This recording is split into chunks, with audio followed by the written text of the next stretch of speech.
নির্বাচনে তৃণমূলের ভরাডুবির পর বহু তৃণমূল নেতার গলাতেই বিদ্রোহের সুর শোনা গিয়েছে অভিষেক বন্দ্যোপাধ্যায়ের বিরুদ্ধে। এবার জয়ী বিধায়কদের শপথ বাক্য পাঠ করানোর জন্য প্রোটেম স্পিকার হিসেবে দায়িত্ব নেওয়ার পর অভিষেক বন্দ্যোপাধ্যায়কে চাঁচা ছোলা ভাষায় আক্রমণ শানালেন তাপস রায়। মমতা বন্দ্যোপাধ্যায়ের এক সময়ের ঘনিষ্ঠ নেতা তাপস রায়েরও দাবি, অভিষেক বন্দ্যোপাধ্যায়ের জন্যই নির্বাচনে এই হাল তৃণমূলের। কটাক্ষ ছুঁড়ে বলেন, জনগণ এবং তৃণমূলের কর্মীরাই বুঝে নেবে অভিষেক বন্দ্যোপাধ্যায়কে। ওনাদের ইঁচড়ে পক্ষ, কার বাইরে পাকা রাজনৈতিক ব্যক্তি কোনোদিন কিছু করেছে? মমতা না থাকলে কাউন্সিলর হতে পারতো না। 7,11,000 ভোটে যেতে ওকে গান্ধীজি না নেতাজি? কোনোদিনও পিসি বা পশ্চিমবাংলা থেকে কেউ 7,11,000 ভোটে জিতেছে? সেলোটা মেরে মানুষকে ভোট দিতে না দিয়ে, হিন্দুদের আটকে দিয়ে, এই জাহাঙ্গীর গুন্ডাদের লাগিয়ে অনেক বড় বড় কথা বলেছে। ডিজে বাজাবে, অমিত শাহকে দেখে নেবে, হাড়গোড় ভেঙে দেবে।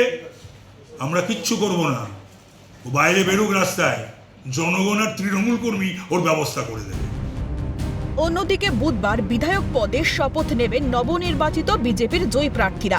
আগামী 2 দিন ধরে নবনির্বাচিত বিধায়কদের শপথ বাক্য পাঠ করানোর গুরুদায়িত্ব সামলাবেন তাপস রায়। বিধানসভা সচিবালয়ের প্রধান সচিবের পাঠানো বিজ্ঞপ্তিতে বলা হয়েছে, 13ই মে অর্থাৎ বুধবার ও 14ই মে বৃহস্পতিবার 2 দফায় বিধায়কদের শপথ গ্রহণ অনুষ্ঠান হবে। 13ই মে অর্থাৎ বুধবার প্রথম দফায় সকাল 11টা থেকে দুপুর 1:30টা পর্যন্ত শপথ নেবেন মুখ্যমন্ত্রী এবং অন্যান্য মন্ত্রীরা।